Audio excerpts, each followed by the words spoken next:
Renascer da Esperança, de Sandra Carneiro, pelo Espírito Lúcio, parte 3, capítulo 12. Na pequena casa beira-mar, Emily passava os dias em silêncio, sentada na varanda com os olhos lacrimosos e o coração amargurado. As noites continuavam agitadas, ainda assim, gradativamente ela melhorava, sem perceber. Não notava, mas a ideia de buscar a própria morte começava a enfraquecer. Com a justificativa de que a jovem precisava se recuperar, Lucrécia mantinha o máximo possível escondida dentro de casa, evitando que caminhasse pelos arredores. Receava que alguém a visse e os denunciasse. Naquela manhã, Jairo chegou da província ofegante. Mostrava-se ainda mais preocupado. Veja, Lucrécia, a situação se complica. Emily, sentada junto ao fogão, sequer levantou a cabeça. O que foi, Jairo? Olhe você mesma. Jairo entregou à esposa um panfleto que recebera no empório, onde o proprietário comentara minuciosamente o assunto com ele.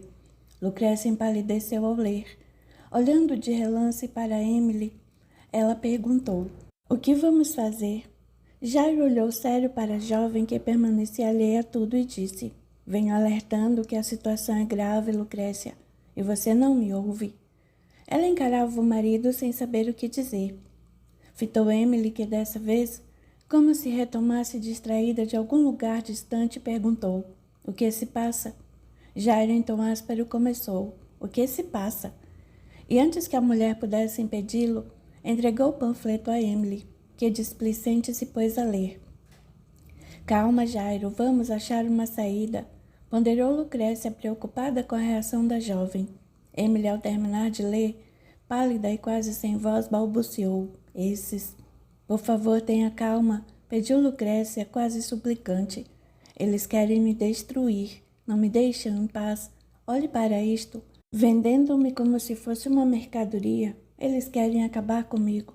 Não poderei fugir para sempre. É melhor morrer do que voltar para aquele lugar onde estava até esquecendo quem sou. Estava enlouquecendo de fato. Não vou voltar para lá, eu prefiro morrer." Levantou-se bruscamente, largou o papel e saiu correndo em direção à praia. Lucrécia foi atrás, mas Emily andava tão depressa que era difícil alcançá-la. A mulher dobrou o esforço ao vê-la entrar no mar, tentando ir para o fundo, cada vez mais fundo. Jairo vinha logo depois, preocupado com a esposa, que não sabia nadar. Parecendo ignorar esse fato, ela entrava cada vez mais, seguindo Emily, que já tinha água até a cintura. Uma onda mais forte a encobriu. Emily perdeu o equilíbrio e caiu sob o impacto da vaga.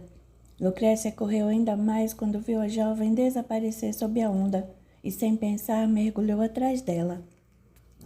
Jairo assistia a tudo estarrecido. Gritava desesperado que Lucrécia recuasse, voltasse, e em vão procurava alcançá-la. Quase sem forças, ficou completamente surpreso ao avistá-la, nadando em sua direção e trazendo Emily agarrada por um braço, desacordada. Lucrécia nadou até quase a praia. Jairo falava com ela, que não respondia, como se ignorasse sua presença. Colocou Emily com gentileza sobre a areia e verificou-lhe a respiração. Vendo que não respirava, imediatamente virou de bruços e começou a massagear a região do pulmão, com tal vigor que assustou Jairo. Ele não conseguia fazer nada. Estava paralisado diante da precisão com que a esposa agia, especialmente por saber que ela desconhecia qualquer princípio de salvamento. Após alguns fortes apertões sobre o peito, Emily começou a tossir, expelindo a água. Em seguida voltou a respirar normalmente. Lucrécia pegou-a no colo como uma criança e, ainda sem dizer nenhuma palavra, reconduziu-a para a pequena casa. Lá vestiu-lhe roupas secas e deitou-a na cama. Sob muitas ertas, Emily, que tremia intensamente, foi aos poucos se acalmando até adormecer. Lucrécia permaneceu ao seu lado e, quando a viu dormindo, sentou-se perto do fogão para também aquecer. Abaixou a cabeça e começou a tremer. Só aí olhou surpresa para Jairo, que tudo acompanhava sem dizer nada. "O que houve, Jairo? Nós estávamos atrás de Emily?" Indagou, observando a jovem, que dormia. "Você não se lembra? Do quê?" "De tudo o que se passou." "O que se passou, afinal?" Isso que acontece às vezes com você é realmente incrível. Aconteceu de novo. Você correu atrás de Emily, que entrou no mar e, perdendo o equilíbrio, quase se afogou. Aliás, já estava afogada. Você mergulhou, nadou, tirou-a do mar, socorreu-a na praia com procedimentos que nem eu conhecia e trouxe-a nos braços até aqui. Não se recorda de nada? Não. É como se tivesse desmaiado. Lembro-me apenas de ter saído atrás dela pela praia. Emily balbuciou algumas palavras e Lucrécia correu até a beira da cama para ouvi-la. Por que fez isso? Não pode morrer, Emily. Lucrécia pôs-se a acariciar os cabelos e o rosto da jovem. Lágrimas desciam pela sua face incontroláveis, enquanto a outra procurava consolá-la, dizendo: Emily, querida, tenha fé. Tudo há de se resolver. Deus não vai permitir que seu sofrimento dure para sempre. Tenha confiança. Seja lá o que for que lhe aconteceu, tenho certeza de que há pessoas que se importam com você, que a amam. Sua filha e outras pessoas, elas amam você. Não pode desistir assim da vida, quando há tanto para ser realizado. Você não entende. Eles querem me destruir. Emily balbuciava. Quem, Emily? Seus familiares? Não. Eles. E a jovem gesticulava, apontando para o ar. Lucrécia olhou em volta e imediatamente percebeu que Emily via entidades espirituais que estavam ali. Ninguém pode mais do que Deus, Emily. Ele é soberano. Confie no Pai e peça que ajude. Ele não me ajudou quando eu mais precisei. Como não? Ele está ajudando a todo momento. Você que ainda não percebeu isso. Os olhos de Emily demonstravam o terror que lhe provocavam as imagens que via. Lucrécia baixou a cabeça e começou a orar, enquanto a moça apenas chorava assustada.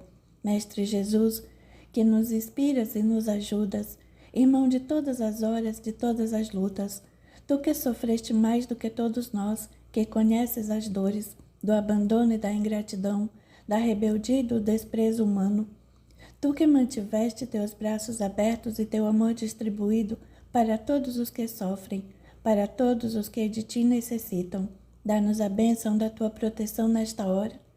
Ampara esta irmã que sofre angustiosa dor. Mostra a ela, Senhor, teu amor infinito e que ela possa, sob a tua orientação, começar nova vida. Ajuda-nos, Senhor, para que possamos compreender teus ensinamentos, que são vida e luz para nossas almas. Jairo, comovido, acompanhava sentida a oração. Ao final, lágrimas desciam pela face da mulher. Quando ergueu a cabeça, constatou que Emily dormia sossegada. Suspirou aliviada e, olhando para Jairo, que também tinha lágrimas nos olhos, estendeu as mãos para o companheiro, que a abraçou com ternura. Emily dormiu durante toda a tarde e a noite inteira, acompanhada constantemente pelo carinho desvelado de Lucrécia. Na manhã seguinte, bem cedo, ao se levantar, a dona de casa a encontrou sentada na cama. Assim que a viu, a jovem perguntou: quem mais esteve aqui ontem à noite? Aquelas pessoas horríveis, quem eram, que queriam comigo? Como se sente, Emily? Péssima. Mas com a graça de Deus está viva. Graças a você mais uma vez. Não, graças aos espíritos superiores que nos ampararam. Que espíritos? Do que está falando? Dos emissários que Jesus, que nos amam, nos assistem e nos protegem. Emily continuou olhando para Lucrécia e ela prosseguiu. Eles querem o nosso bem, Emily, somente o nosso bem. Quem são eles? Aquelas pessoas que vi aqui à noite vieram para me buscar, não é? Para onde foram? Além de você, Jairo e eu, não havia mais ninguém aqui ontem. Emily, eu os vi, eram 4, 2 homens e 2 mulheres. Gritavam comigo, dizendo que iam me levar embora, que iam me destruir. Já disse que estávamos apenas nós 3 aqui. E o que foi aquilo que eu vi? Estou ficando louca, estava delirando? Provavelmente não. Então quem eram? Alguns irmãos que ainda não compreenderam o amor de Deus. O quê? Existem muitas coisas que nos acontecem para as quais não temos explicação. Como são coisas que vão além do que conhecemos, precisamos buscar outros conhecimentos que nos esclareçam esses fenômenos. Que fenômenos? Jairo, que havia entrado na cozinha e acompanhava a conversa, respondeu: você estava se afogando, Emily. E Lucrécia, que não sabe nadar, entrou no mar e a salvou. Não foi ela quem a salvou. Alguém se utilizou dela para dar socorro a você. Como assim? Do que estão falando? Lucrécia sentou-se ao lado de Emily e disse: Você acredita que existem pessoas boas querendo ajudá-la? Não, todos querem me destruir. Emily interrompeu-se pela primeira vez, percebendo o quanto aquele casal estava ajudando. Eles queriam realmente vê-la melhor. Não pôde terminar a frase. Caiu em pranto e soluçava sentida. Sei que está magoada e triste, mas se tiver fé e paciência, Deus vai mostrar a você o que precisa saber e fazer para recomeçar sua vida. Deus não se importa comigo. Os soluços da jovem aumentavam com as palavras de Lucrécia. Claro que se importa. Ele sempre cuida de nós. Então por que sofro tanto? Por que tanta injustiça? Por que meu mundo desmoronou e todos que eu amava me abandonaram? Explique-me por quê. Não temos todas as respostas, mas Deus sempre sabe o que faz. Preste atenção e veja como Ele cuida de você. Se não fosse a intervenção divina, já estaria morta e teria oportunidade. Que oportunidade de continuar sofrendo? Da vida, Emily, da vida. Você está aqui por alguma razão. Tudo em nossa vida tem um significado. Tudo o que está acontecendo a você tem um motivo que, com paciência e fé, um dia entenderemos. Deus está dando chances a você, Emily, aproveite. Ela suspirou profundamente e disse: O que posso fazer? Ele nem sequer me deixa morrer. Lucrécia percebeu o olhar de reprovação de Jairo, mas nada acrescentou. Entregou-se aos afazeres domésticos, deixando Emily novamente prostrada na cama. Enquanto Lucrécia se movimentava para todo lado, cuidando da casa e ajudando o marido na limpeza do pescado, Emily apenas observava calada. No final da tarde, ela se levantou da cama e caminhou até a porta. Lucrécia estava sozinha na pequena varanda. Trabalhava cantarolando suave melodia. Emily permaneceu encostada na porta. Sentiu o vento frio que vinha do mar e por um momento experimentou pequeno alívio. Em meio às angústias que trazia no coração, contemplava a cena. Lucrécia, mulher simples e rude, trabalhando alegre e calma. O emudecer lindo e luminoso, as árvores que balançavam com suavidade a brisa do mar. Tudo aquilo fazia brotar em seu coração um sentimento de paz, de serenidade que há muito havia esquecido. Devagar caminhou até Lucrécia, que ao vê-la sorriu sinceramente feliz. Sente-se aqui, venha. O entardecer é maravilhoso. Gosto de assistir ao pôr do sol aqui da minha mesa de trabalho. É de uma beleza tão suave, lembra a minha terra. Emily sentou-se e perguntou: De onde você é? Nasci em Marrocos. Amo esta terra. Só às vezes sinto saudade do cheiro do mar, que lá era diferente. Então também é uma estrangeira como eu. Vê quanta coincidência, não, Emily? Lucrécia sorriu e continuou trabalhando. Emily ficou a olhar em silêncio o sol que se punha lentamente. Lucrécia, de quando em quando, levantava sorrateiro os olhos do trabalho e notava satisfeita que a beleza da natureza fazia bem à jovem, alimentando-a de energia, ainda que ela não se desse conta disso. Finalmente o sol se escondia e Lucrécia começou a limpar todos os apetrechos que usara, arrumando-os para serem guardados. Emily, que observava sua atividade, quase sem perceber, pôs-se a ajudá-la a guardar facas e outros talheres, acompanhando-a depois, quando iniciou a preparação do jantar. Capítulo 13.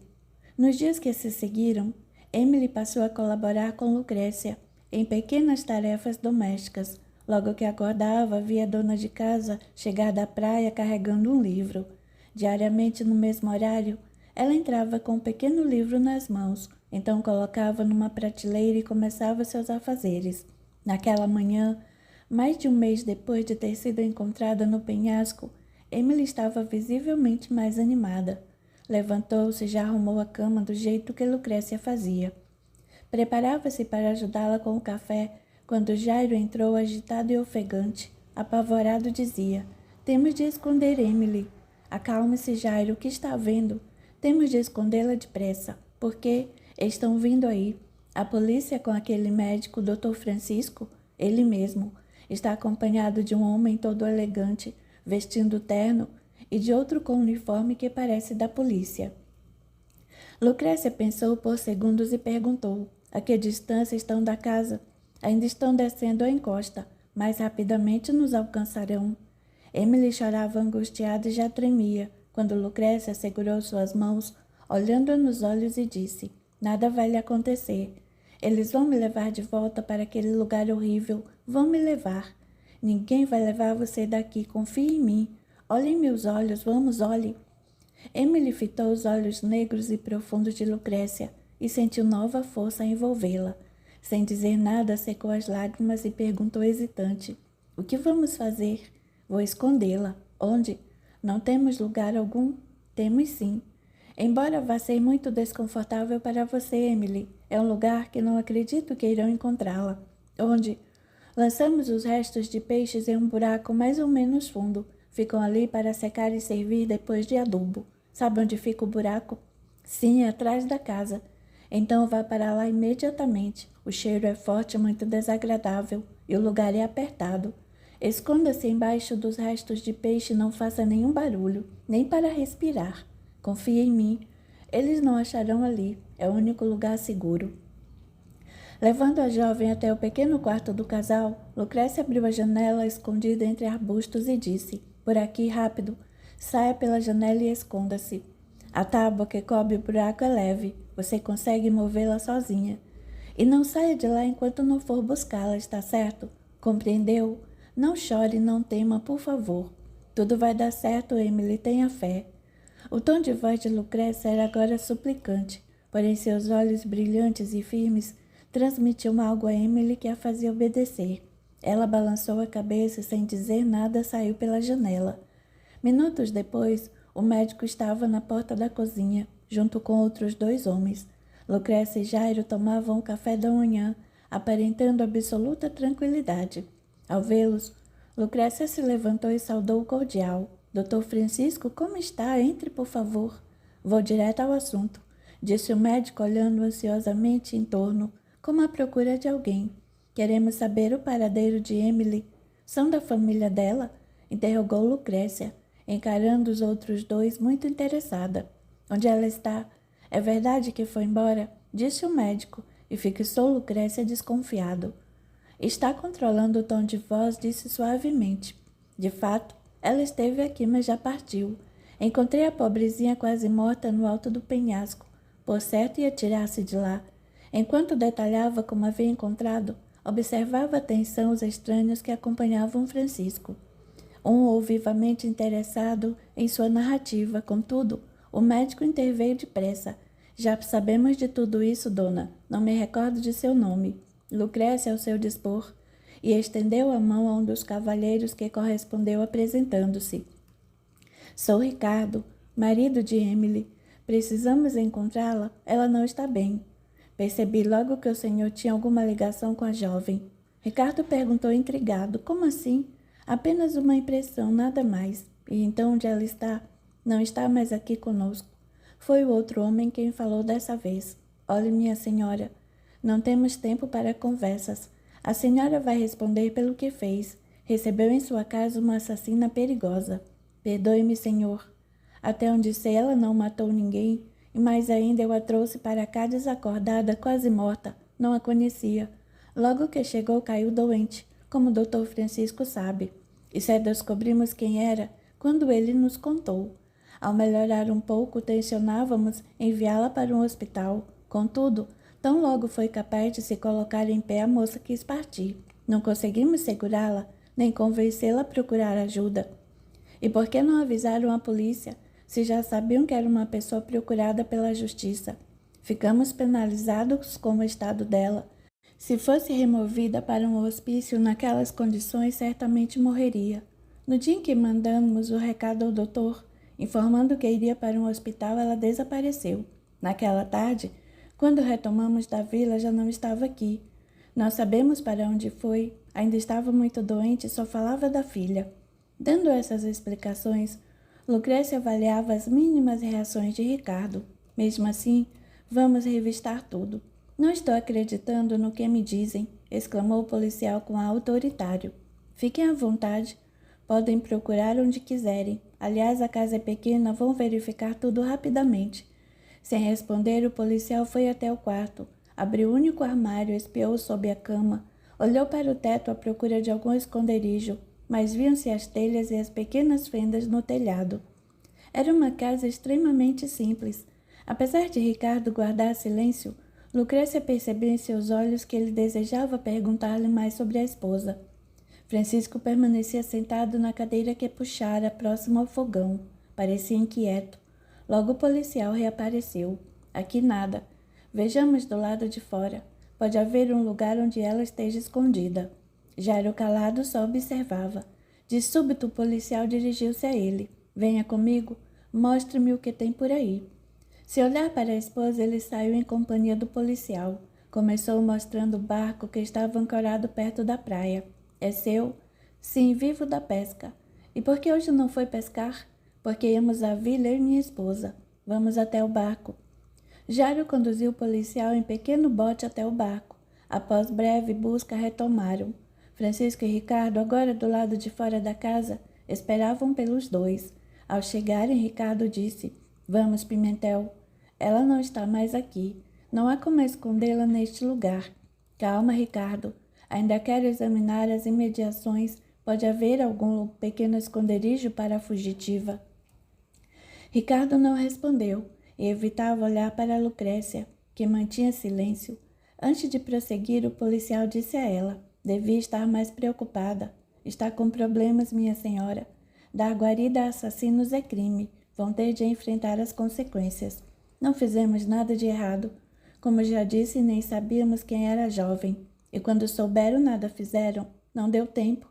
Ela fugiu muito mais rápido do que imaginávamos. Nesse ponto, Francisco interferiu irritado. Chega de conversa, Pimentel.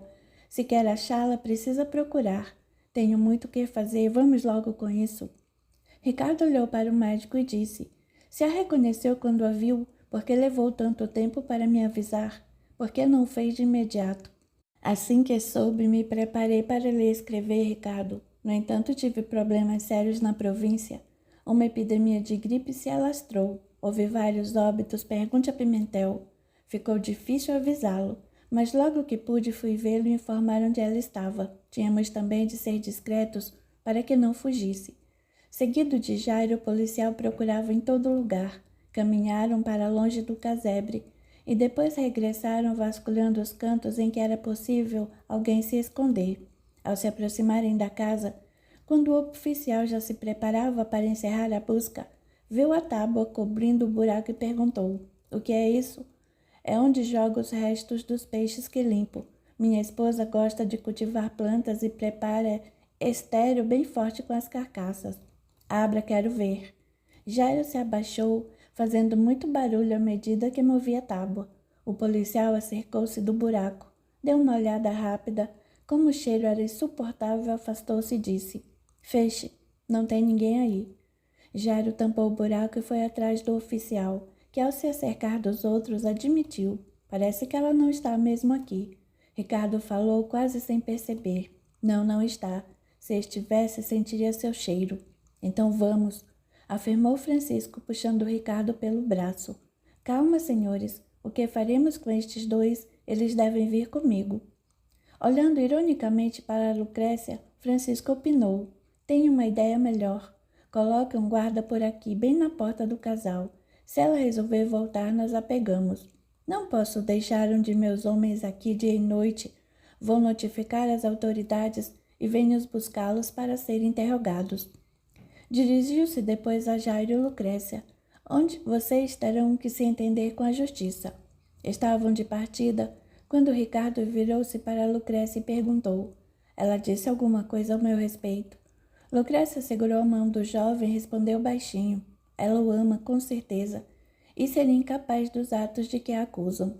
Ricardo puxou a mão e retrucou: Devia ter pensado nisso antes de fazer o que fez, e dessa vez, sem olhar para trás, subiu a encosta com os outros dois. Assim que desapareceram ao longe, Jairo seguiu-lhes o trajeto, certificando-se de que haviam partido, e foram imediatamente retirar Emily do buraco de detritos. Puxaram a tampa e não a viram. Lucrécia chamou: Pode sair, Emily, eles já foram. No meio de uma montanha de detritos, Emily emergiu imunda. Puxada por Jairo e Lucrécia, conseguiu sair. Estava com odor repugnante e tossia muito. Lucrécia ia preparar água para o banho quando Jairo disse: é melhor que tome antes um banho de mar. Lucrécia conduziu a jovem até o mar e depois a amparou no banho quente e reconfortante. Só então ela teve condições de falar. Ricardo estava com eles, não estava? Eu ouvi sua voz. Estava. É um homem muito bonito, igualmente cruel. Como pôde acreditar que eu queria fazer algo contra ele? Como pôde? Na maioria das vezes, nos deixamos convencer pela aparência das coisas. É por isso que inumeráveis são nossos enganos. Se não procuramos a verdade acima de tudo, podemos nos enganar com muita facilidade. Mas pelo pouco que pude notar, ele ainda ama. O quê? É verdade, ele ama você. Pude perceber nos seus olhos. Emily, ao encarar Lucrécia, lembrou-se do olhar confiante que a fizera crer que poderia escapar mais uma vez e perguntou: como sabia que conseguiria escapar se me escondesse? Apenas sabia, sentia, como se alguém me dissesse ao ouvido. Emily continuou olhando fixamente para Lucrécia e por fim disse: você é uma pessoa estranha, Lucrécia, muito estranha. Enquanto impunha água pela quinta vez para tentar amenizar o odor forte que se impregnava na pele, Emily respondeu: acho que o maior elogio que eu vi de você desde que chegou aqui. Estamos progredindo e esse cheiro que não passa. Pela primeira vez em meses, Emily abriu um largo sorriso e disse: acho que esse cheiro não vai nunca mais passar. Capítulo 14. A família Valença estava reunida para a primeira refeição do dia. A primavera chegara e da janela da sala, Cíntia observava com olhar melancólico as folhas verdes das árvores que balançavam ao sabor do vento. Sua mente infantil não encontrava explicação para o que ocorria com a mãe, com sua família. Ela percebia que o pai nem estava tão feliz. Sentia sem compreender exatamente que Emily estava em perigo e precisava de ajuda. Isabel, que notara o abatimento do filho, não resistiu a comentar: vejo que está acabrunhado desde ontem, Ricardo. O que aconteceu, afinal? Encontrou ou não? Ele fez sinal para que a mãe se calasse. Não queria que Cíntia sofresse. Por isso pedira à família que evitasse tocar no nome de Emily na frente dela. Isabel se conteve, visivelmente contrariada. Seguiu-se curto silêncio.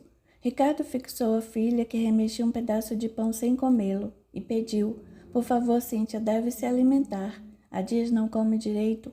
Sua tia tem me falado de sua indisplicência às refeições. Cíntia permanecia de cabeça baixa. Ricardo, sentado ao seu lado, tocou gentilmente o queixo da menina e levantou seu rosto. Viu lágrimas em seus olhos e falou em tom suplicante: minha filha, que faço com você? Está chorosa há dias. Deixe-me ir com tio Fernando ao orfanato. Sei que será bom para mim, pai, eu gostaria muito. Já expliquei que não é coisa para você, minha filha. O lugar é muito triste, cheio de crianças infelizes. Não é lugar para a princesinha do papai. Uma mocinha como você precisa conviver com crianças de sua condição social e não ficar enfiada no orfanato.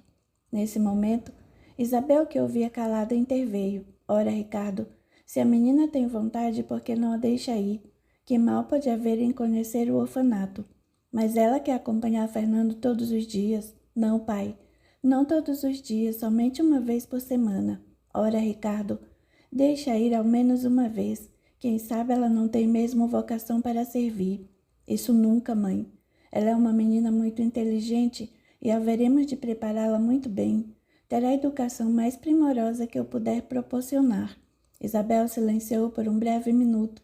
Depois insistiu delicadamente. Ora, não vejo mal algum em conhecer o lugar. Ao menos visitar. Cíntia concordou, pedindo com voz suplicante: por favor, pai, isso me deixará muito feliz.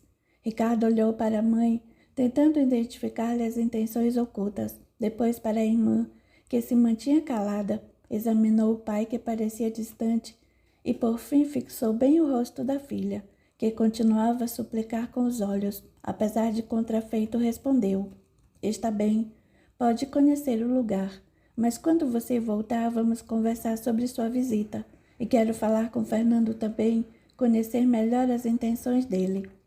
O assunto ainda era o mesmo quando Fernando apareceu, juntando-se aos primos e aos tios no de jejum. Assim que terminaram, Ricardo levou o primo até a biblioteca e ela o informou de que deixaria Cíntia acompanhá-lo naquele dia. Quis saber mais sobre o orfanato e sobre as atividades que desenvolvia. Fernando explicou tudo solícito. Ao saírem, Ricardo disse à menina: "Muito bem, vá com Fernando e lembre-se, logo que voltar quero saber tudo com detalhes."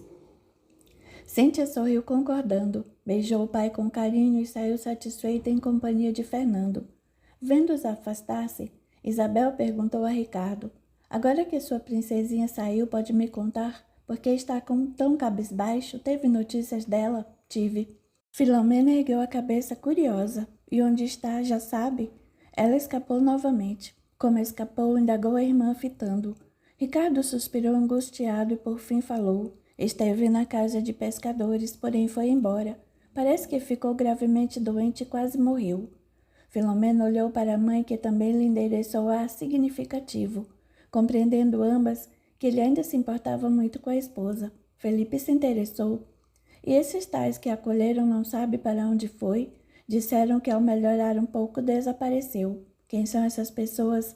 "Gente simples, pai, pescadores." "Sabiam que ela é uma fugitiva?" "Souberam quando Francisco a visitou." "Então foi Francisco que a encontrou?" "Sim, foi ele quem cuidou dela e me trouxe notícias sobre o seu paradeiro." Felipe, irônico, sorriu e disse com desdém: "Esse Francisco não perde uma chance sequer de levar alguma vantagem da situação." Ricardo ficou pensativo e então o pai falou: "Onde essa gente vive?" "À beira-mar, próximo a San Sebastián." Filomena, que atentamente ouvia a conversa, perguntou: "Quando fugiu do sanatório, não conseguiu ir muito longe, não é?" "Parece que não. Contudo, agora não sabemos onde está." Filomena insistiu: "Será que não sabem de nada mesmo? Ela deve ter dito alguma coisa sobre seus planos. Para onde poderiam ter ido sem dinheiro, sem nada? Estaria tentando voltar à França?" "Precisamos encontrá-la", disse o pai. "Nossa festa se aproxima e sua mãe me chamou a atenção sobre a possibilidade de Emily resolver vir até aqui e atrapalhar o brilho da celebração. Mas uma coisa, Ricardo, essa gente deve pagar por ter dado proteção a uma assassina. Disseram que logo que souberam quem era, ela desapareceu. Não vejo necessidade de sofrerem represálias, pai. São pessoas simples. Vamos deixá-los em paz." "De modo algum, Ricardo. Muito me surpreende você, sabendo do perigo que correu ao lado dessa mulher desequilibrada. Ser complacente com aqueles que a cobertaram. Eles não sabiam de nada. Quero que sejam investigados. O delegado estará cumprindo com todos os procedimentos legais. Pois muito bem. Quero que me mantenha informado sobre o andamento dessas investigações. Quero ter certeza do que realmente aconteceu." Ricardo acatou a ordem do pai e a conversa derivou para temas mais leves. Capítulo 15. Naquela noite, após refazer-se do susto, Lucrécia conversava com Emily. "Penso que doravante precisaremos ser mais cautelosos." A jovem perguntou irreverente. "Está com medo, Lucrécia?" A amorosa mulher sorriu e disse com suavidade e ternura: "Não é medo, e sim precaução e inteligência. Sabemos que daqui em diante estarão de olho em nós, e no mínimo temos de redobrar os cuidados, e precisaremos achar a melhor maneira de esconder você. Vamos ter de encontrar depressa nova saída para protegê-la." Emily ficou quieta. Lucrécia virou-se do labor do fogão e perguntou: "Embora ainda esteja triste e magoada, você me parece ligeiramente mais disposta." "É verdade. Sinto-me um pouco mais calma e especial depois do que você me disse a respeito de Ricardo. Talvez ele não tenha tanta culpa em tudo o que aconteceu. Gostaria que me contasse mais sobre o que houve, mas somente quando se sentir preparada." Dessa vez, Emily apenas sorriu. Lucrécia terminou de fazer o jantar, e quando Jairo chegou, sentaram-se os três à pequena mesa. Lucrécia então informou Emily de que sairia naquela noite. "Desde que você chegou doente e fraca, estive afastada de algumas tarefas importantes para mim. Agora que está melhor, posso voltar às minhas responsabilidades." "Que tipo de tarefas?" interessou-se Emily.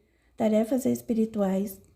Diante do espanto e do visível desconforto da moça, Lucrécia imediatamente procurou esclarecê-la. "Jairo e eu Fazemos parte de um grupo que estuda assuntos ligados à espiritualidade e não tem nada a ver com qualquer prática estranha ou mística. O que estudam?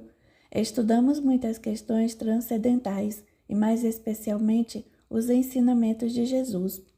Como Emily se mantivesse calada e de cabeça baixa, concentrada em seu prato, Lucrécia, após breve pausa, cresceu.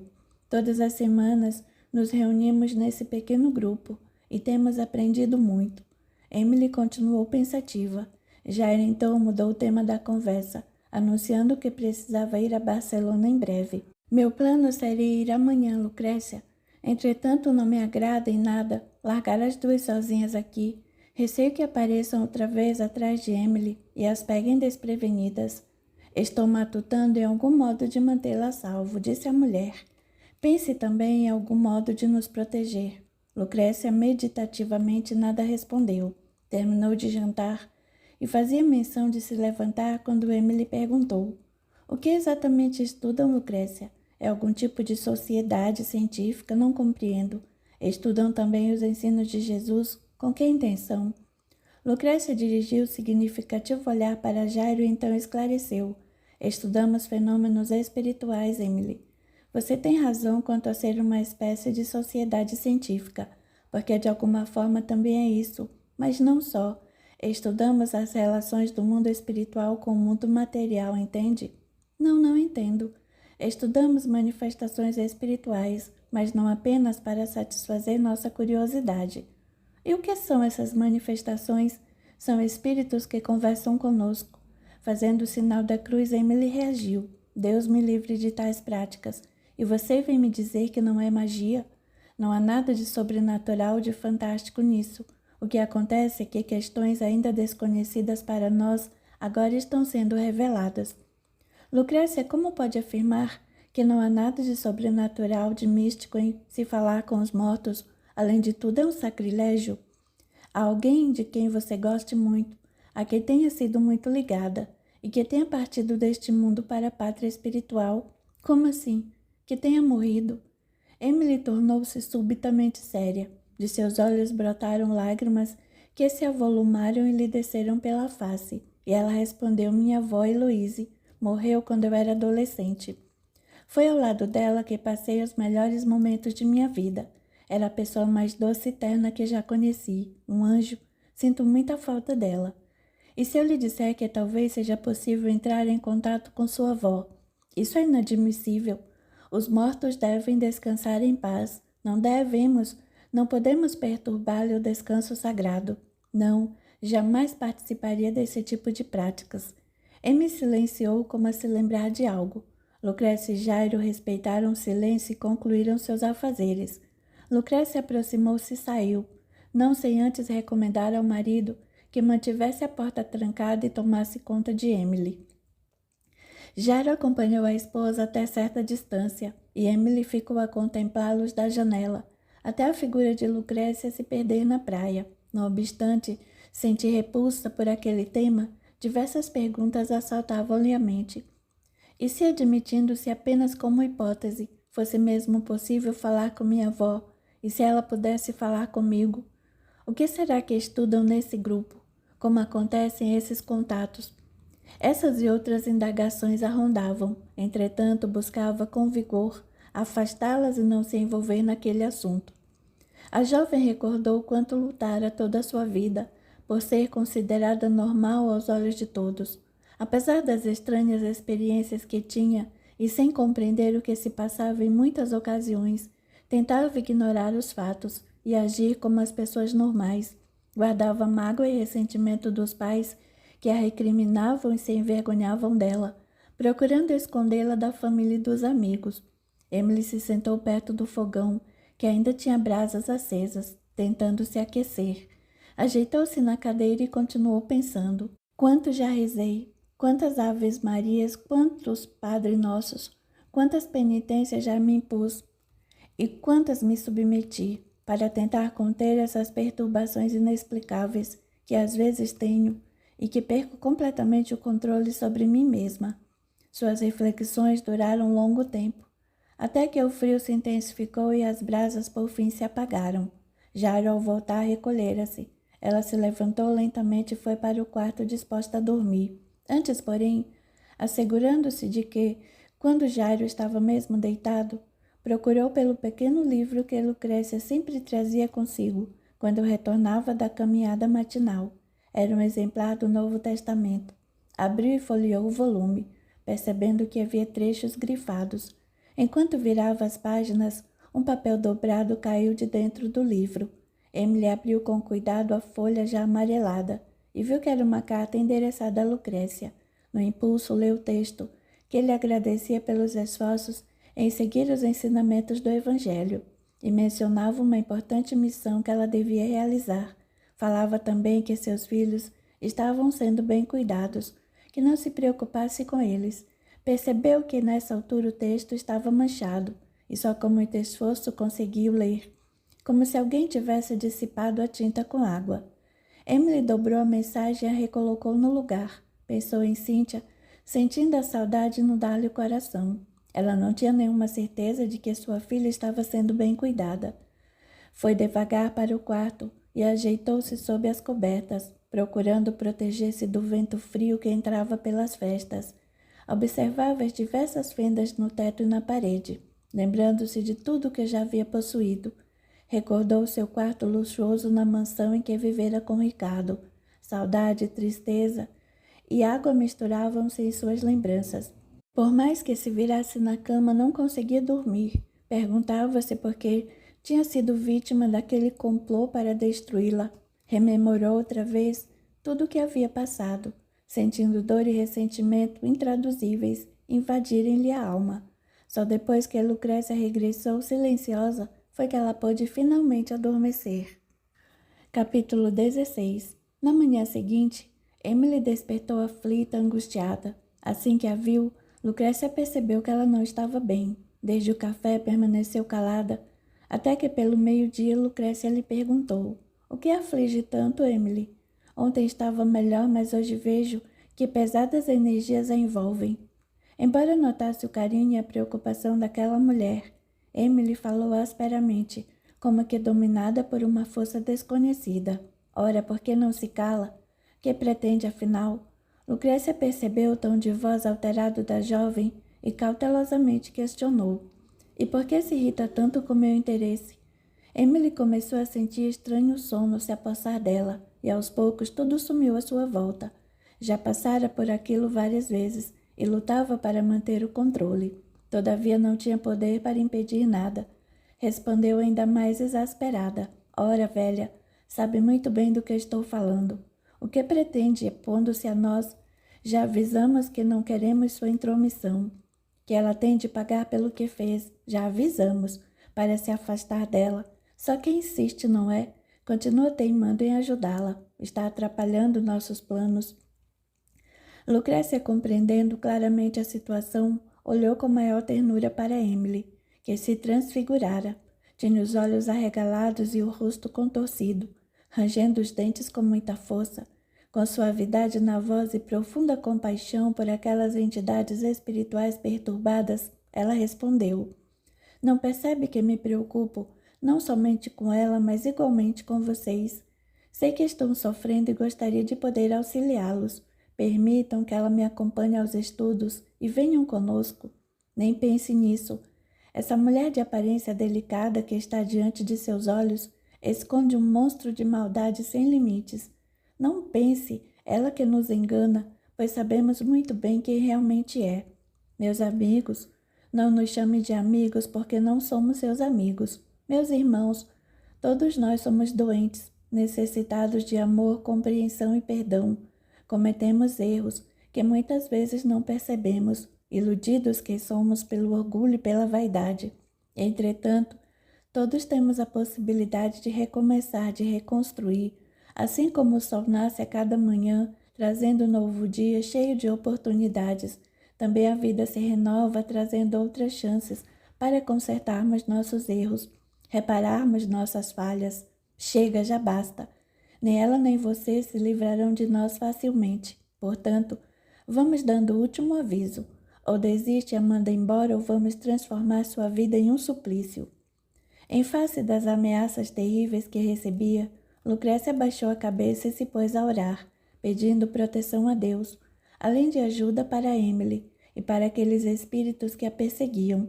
Quando ergueu a cabeça depois da sentida prece, Emily a olhava assustada. A cor lhe sumira do rosto. Balbuciou então. O que aconteceu? Lucrécia notou a mudança na expressão da jovem e soube que ela não tinha noção do que sucedera. Você falou algumas coisas estranhas. E o que foi que eu disse? A bondosa Lucrécia, mesmo sob a emoção do ocorrido, procurava manter a calma e reiterou. Algumas coisas estranhas, só isso. Contudo, vendo a expressão amedrontada que persistia na jovem, fitou e perguntou. É a primeira vez que sente isso? Emily explodiu em lágrimas. Não, isso se repete comigo desde que me conheço por gente. É horrível. Perco o controle do que está vendo. É como se de um lugar muito distante eu visse o que se passa em volta de mim e não consigo dizer nada.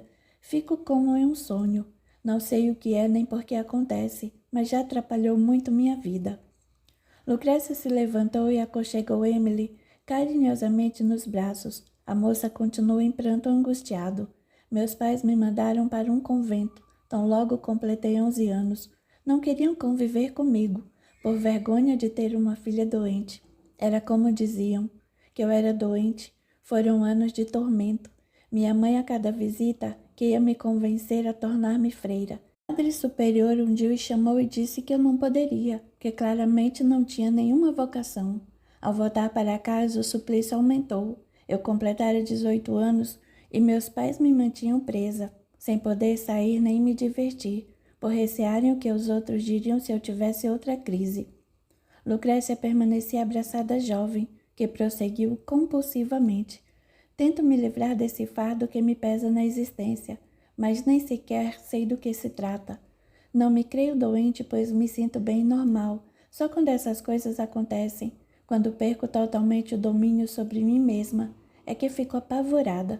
Nessas ocasiões fico fora de mim e dizem que me torno agressiva e perigosa. Meu Deus, o que se passa comigo, Lucrécia? Estou tão cansada. Sem responder, Lucrécia abraçou-a mais fortemente e ela continuou. Quando eu encontrei Ricardo, achei que finalmente seria feliz. Foi uma paixão incontrolável e recíproca. Pelo menos é o que acredito. E nos casamos 6 meses depois de nos conhecermos. Meus pais ficaram aliviados. Mal podiam crer que um homem de família tão rica e poderosa se interessara por mim àquele ponto. 2 meses depois do casamento fiquei grávida e minha alegria parecia não ter fim. Tudo era maravilhoso. Todavia, quando Cíntia tinha 5 anos, o problema reapareceu. No início era esporádico e quase sempre estávamos apenas eu e Ricardo. Apesar de ter ficado assustado, ele não contou nada a ninguém. À medida que Cíntia crescia, o problema ia se acentuando e se tornava mais frequente. Até que um dia tive uma crise terrível na frente de toda a família. Disseram que tentei agredir minha própria filha. Àquela altura contava quase 10 anos. Quando voltei, todos se mostravam apavorados e me tratavam como doente mental. Ricardo estava lívido e seu semblante era reprovado. Minha filha chorava com medo. Não gosto nem de lembrar. Daquele dia em diante, minha vida transformou-se em novamente. A mãe de Ricardo, que me recebera bem, mas com reservas, tornou-se áspera e indiferente. Ricardo exigiu que eu fizesse um tratamento com o médico amigo da família. Eu sentia que era a minha única alternativa, já que todos estavam se afastando de mim. Ricardo evitava sair comigo e passou a não me levar mais a festas e outras reuniões em que estivessem pessoas conhecidas ou da família. Lucrécia, em silêncio, ouviu o desabafo que transbordava daquele coração desesperado. De quando em quando, Emily enxugava as lágrimas que desciam e seguia quase indiferente, como se a outra nem estivesse ali. O pior ainda estava por acontecer. Todo ano eles fazem uma grande festa que reúne muitas autoridades, inclusive eclesiásticas. Emily fechou os olhos como se procurasse focalizar na mente todos os pormenores daquele dia e narrou. Eu despertei mais angustiada do que me era habitual. As consultas com o Dr. Francisco não estavam ajudando, pois sentia desconforto junto dele. O médico, por sua vez, garantia a Ricardo que eu precisava continuar com as sessões e também me receitara medicamentos. A princípio parecia interessada em meu problema e de fato desejoso de auxiliar. Até aquele dia, eu não sabia ao certo o que se passava. Ele chegou e foi conduzido a um quarto de hóspedes. Meu marido percebeu que eu não estava bem e pediu que conversasse com Francisco ali mesmo na casa. Eu relutava, porém Ricardo insistiu e acabei indo até o quarto onde o médico se instalara. Ele me recebeu atencioso e pediu que contasse o que sentia. Enquanto ouvia minha resposta, aproximou-se da poltrona em que me sentara, ajoelhou-se aos meus pés e tomou-me as mãos delicadas entre as suas.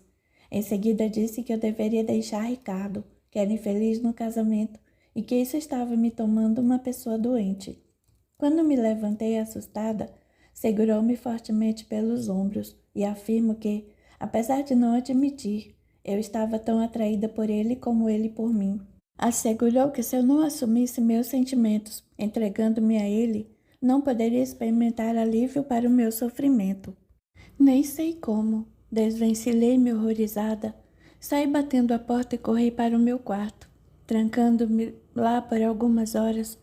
Chorava ainda sem saber o que fazer, quando meu marido bateu e me chamou. Disse que seu primo Fernando e Dom Antônio queriam conversar comigo. Eles entraram e puseram-se a rezar à minha volta.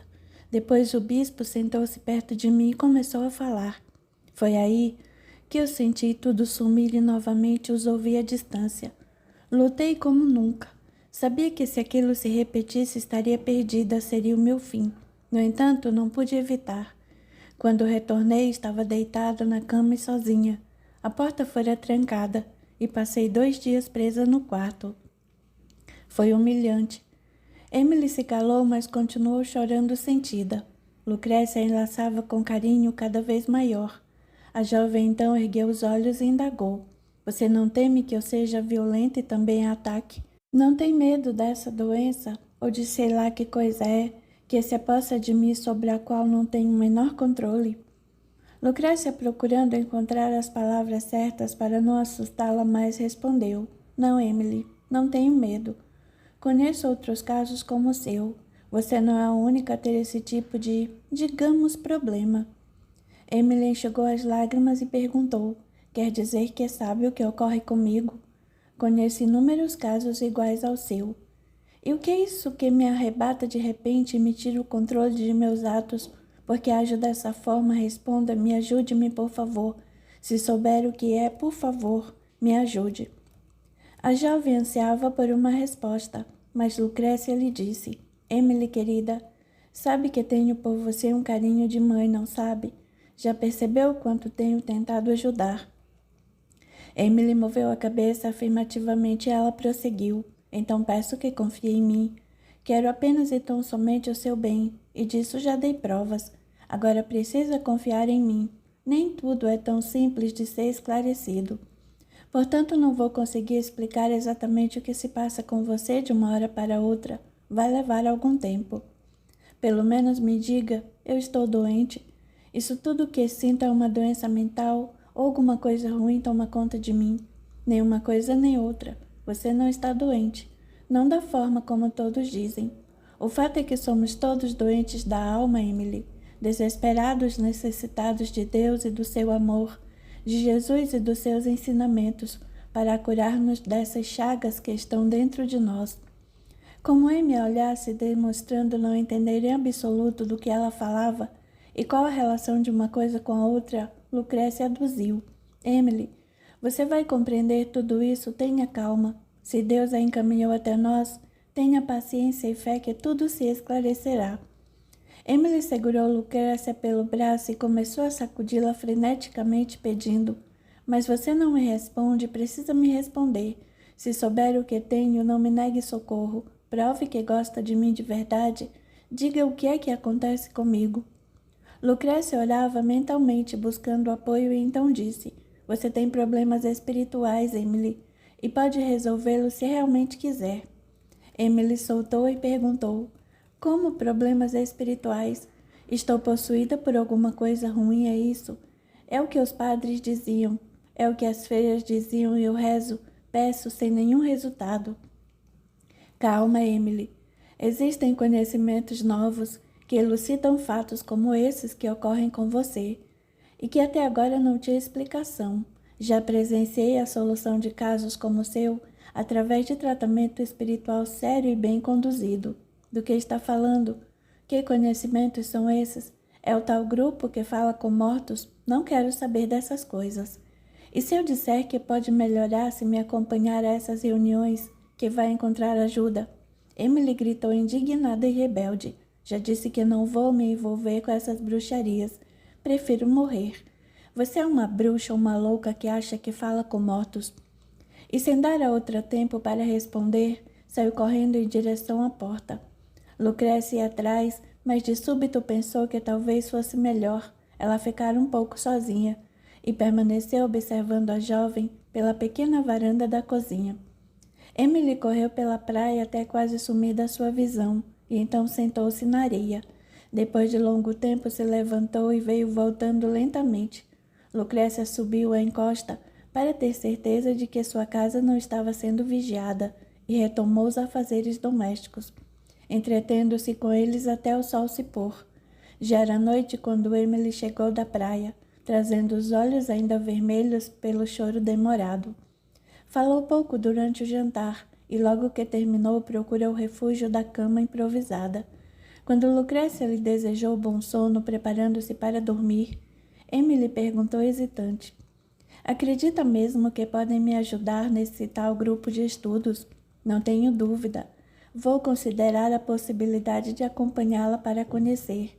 Caso eu concorde em ir, se não conseguirem me ajudar e explicar claramente o que acontece comigo, nunca mais volto. Lucrécia, que parecia cansada, sorriu e disse: tenho certeza de que será o primeiro passo de um novo caminho. Capítulo 17.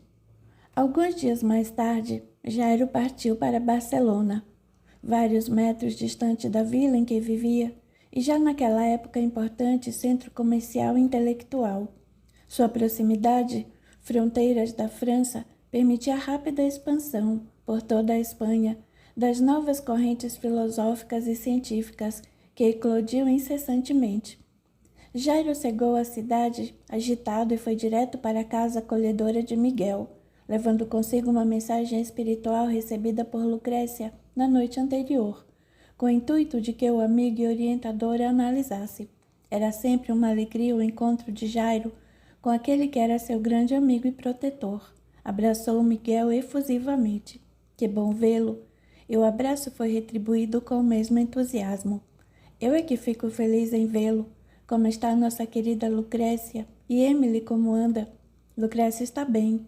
Recebeu outra mensagem interessante que trouxe para sua avaliação.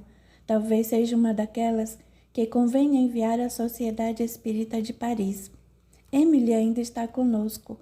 Parece um pouco melhor, menos agressiva. Entretanto, os perigos estão aumentando. Já foram procurá-la em nossa casa. Miguel guardou silêncio por instantes, depois disse: apesar das dificuldades, fico satisfeito em saber que o trabalho de vocês progride a olhos vistos. Os dois se demoraram bastante em agradável conversa naquela noite. Jairo participou dos estudos que se realizavam semanalmente na casa de Miguel. A reunião se desenrolou trazendo harmonia e aprendizado para todos. Na manhã seguinte, após acompanhar Miguel na resolução de questões que o haviam levado à cidade, Jairo confirmou ao amigo a intenção de regressar o mais cedo possível, devido aos receios que tinha com a permanência de Emily na sua casa.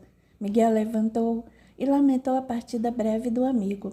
Você sempre tem um motivo para voltar apressado, mesmo sendo uma viagem longa e cansativa. Vem e retorna rapidamente. Nunca temos tempo suficiente para conversar. Precisa vir com mais calma trazer Lucrécia. Jairo sorriu e disse: sei que estamos devendo uma visita a você e sua irmã. Assim que as coisas se acalmarem por lá, trarei Lucrécia. Será uma satisfação imensa para nós. Vamos ficar na expectativa dessa visita. Agora, antes de partir, gostaria que fosse comigo à livraria. Eles têm sempre alguma novidade.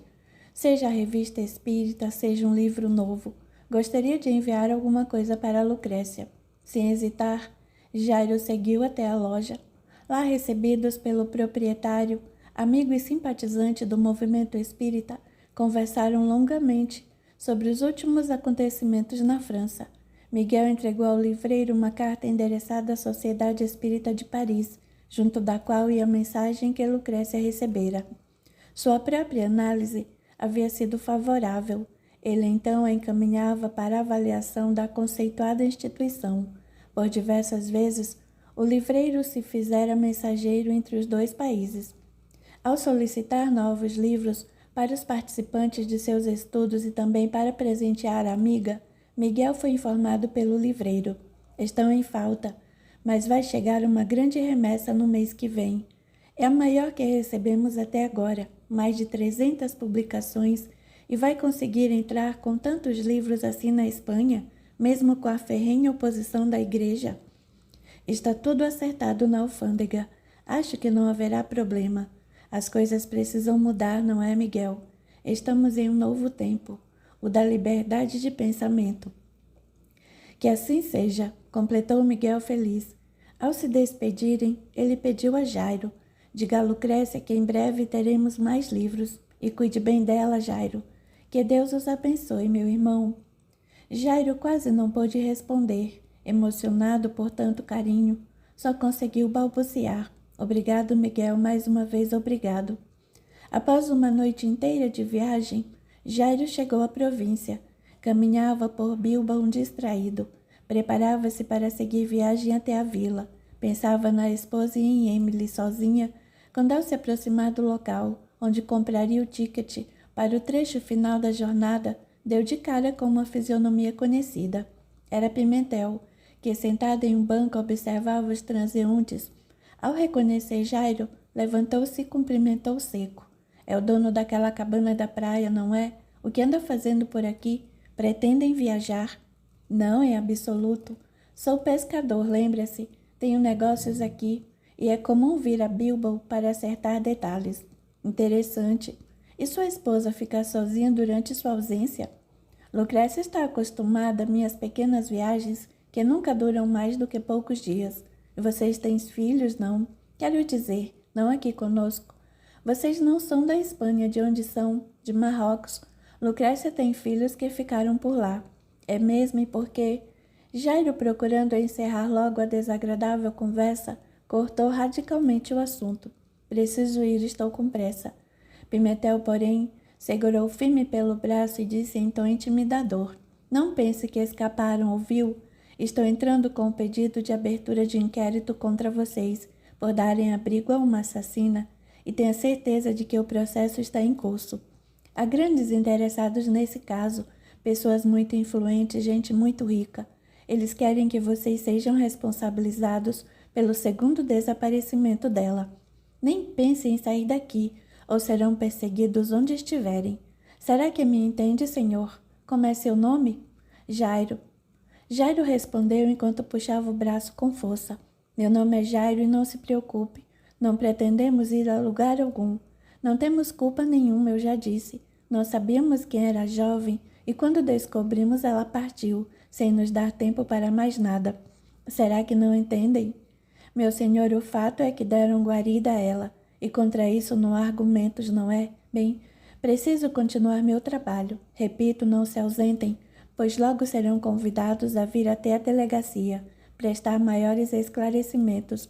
Isso se dependerá das pressões que vierem. Tenho orientação para dar andamento rigoroso ao caso, conforme a lei determina em todas as suas sutilezas. E o que isso significa? Terão surpresas em breve. Dizendo isso, retornou ao banco e à leitura do jornal que havia deixado minutos antes. Jairo, aturdido, comprou o bilhete de regresso, com o coração agora tomado pela angústia. O que tanto temer estava acontecendo. Sentiu o medo crescer dentro dele, e ao ter em mãos o bilhete foi direto à saída das carruagens. Queria desaparecer o mais rápido possível da vista daquele homem. Entrou no carro e se acomodou, deixando-se dominar mais e mais pela angústia e pelo medo. Refletia: o que faremos agora? Como escapar daquela gente rica e poderosa querendo nos prejudicar? Vão descobrir que somos adeptos da doutrina espírita. Isso complicará ainda mais nossa situação. A carruagem começou a andar Jairo viu pela janela Pimentel na plataforma observá-lo. Suspirou fundo e pediu mentalmente: Deus, por favor, nos ajude. Já era noite quando chegou à vila. Ao se aproximar da pequena cabana junto ao mar, encontrou Lucrécia em animada conversa com Emily. Pela primeira vez, havia sorrir e notou ao entrar os traços belos e delicados que emergiam daquele rosto marcado pela dor e pelo sofrimento. Percebeu que aos poucos o semblante de Emily se transformava, parecia estar mais suave e ela mais serena. Achou melhor conversar com Lucrécia em particular, pois a permanência da jovem o preocupava cada vez mais. Entrou, cumprimentou Emily e beijou a esposa, que o recebeu alegre. Como foi tudo por lá, Jairo? Tudo certo, respondeu saindo do quarto onde colocara o casaco. Sentou-se à mesa, juntamente com Emily, que acabava de auxiliar Lucrécia no preparo do jantar. E com relação à mensagem, Miguel a leu. Jairo se lembrou da alegre companhia de Miguel e suspirou fundo, antes de responder. Ele gostou muito da mensagem e enviou para Paris. Emily ouvia a conversa com curiosidade. Conservando o silêncio, Lucrécia olhou para o marido e disse: O que há, Jairo? Algum problema sério que me esconde? Percebo que não está bem. Está tudo certo, Lucrécia. Sinto-me apenas cansado da viagem. Afinal, ir num dia e voltar no outro é bem cansativo, mas não podia deixá-las aqui sozinhas por mais tempo. Tentando dissimular a profunda aflição em que se encontrava, perguntou: E por aqui, como foram esses dias? Tranquilos, como havia pressentido. Nada aconteceu, Jairo. Ninguém a nos vigiar. Por enquanto. De qualquer modo, é melhor que Emily não coloque os pés fora de casa em hipótese alguma. Por que diz isso? Alguma novidade da província?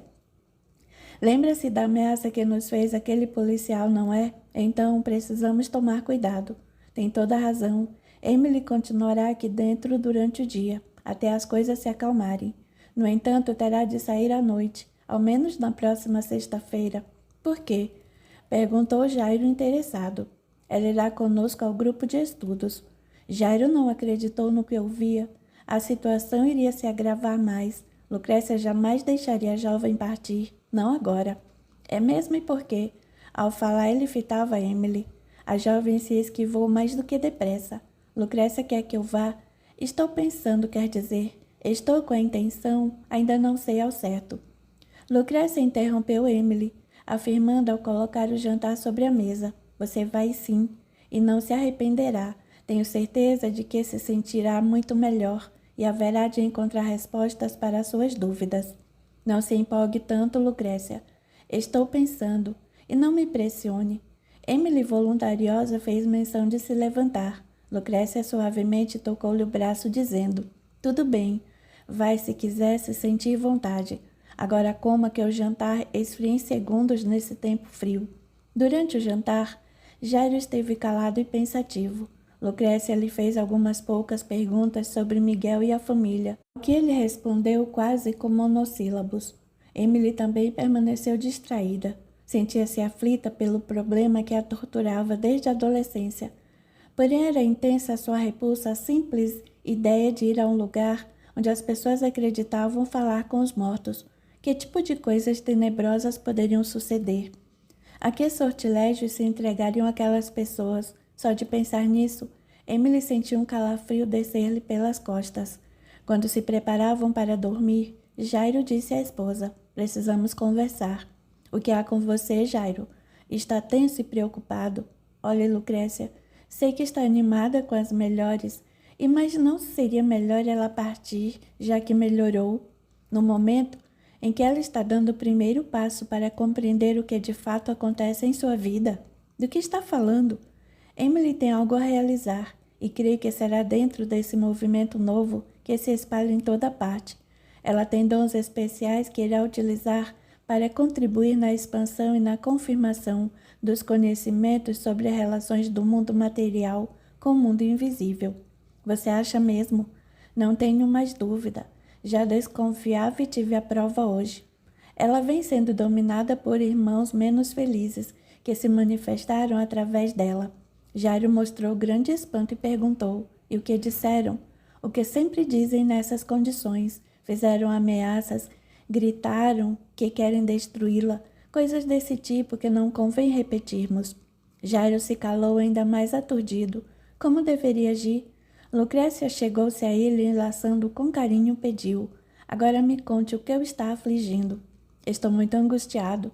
Encontrei aquele policial que esteve aqui, junto com o médico e o marido de Emily. Ele fez novas ameaças, Lucrécia. Disse que iremos responder pelo que fizemos, que seremos chamados à província, que há gente muito poderosa envolvida no caso e... Calma, Jairo. Assim você vai ficar doente. Acalme-se. Lembre-se que nada acontece em nossa vida se Deus não permitir, por mais que nos ameacem, por mais que nos queiram assustar. Deus é que comanda todas as situações. Você já provou disso, não foi? Sim, mas precisamos ser cautelosos. Não podemos deixar de fazer a nossa parte. Eu sei, você tem toda a razão. Devemos tomar uma atitude mais firme. E acho que tive uma ideia que vai ajudar. Temo pela segurança de Emily caso permaneça conosco. E o que pensou?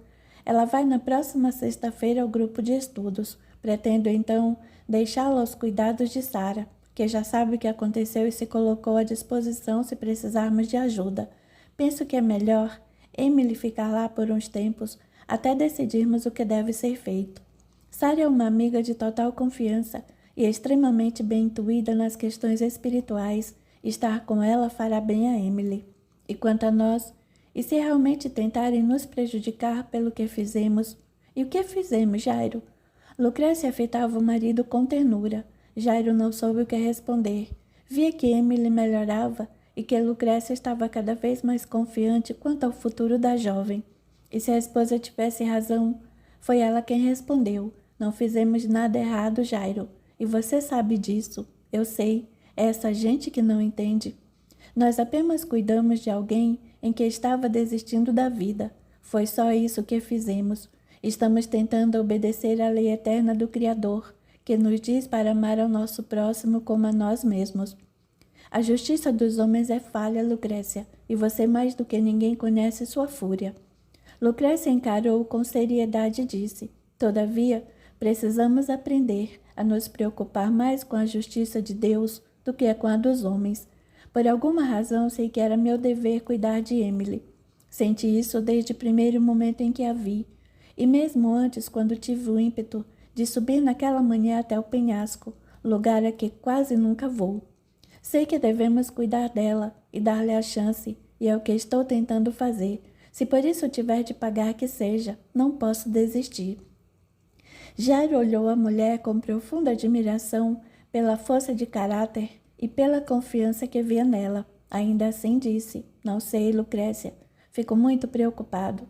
Tomaremos todas as precauções. Agora vamos descansar, porque acima das preocupações você deve estar muito cansado da viagem. Não foi a viagem que me cansou, foi aquele policial que me infernizou. E é precisamente o que ele quer. Agora vamos orar juntos. Tenho certeza de que a prece nos aliviará. Venha, sente-se aqui, vamos orar. Jairo se aproximou da esposa, que sentada na beira da cama segurou sua mão e elevou comovida prece a Deus, pedindo proteção e forças. Ao final da oração, Jairo se sentia mais confiante.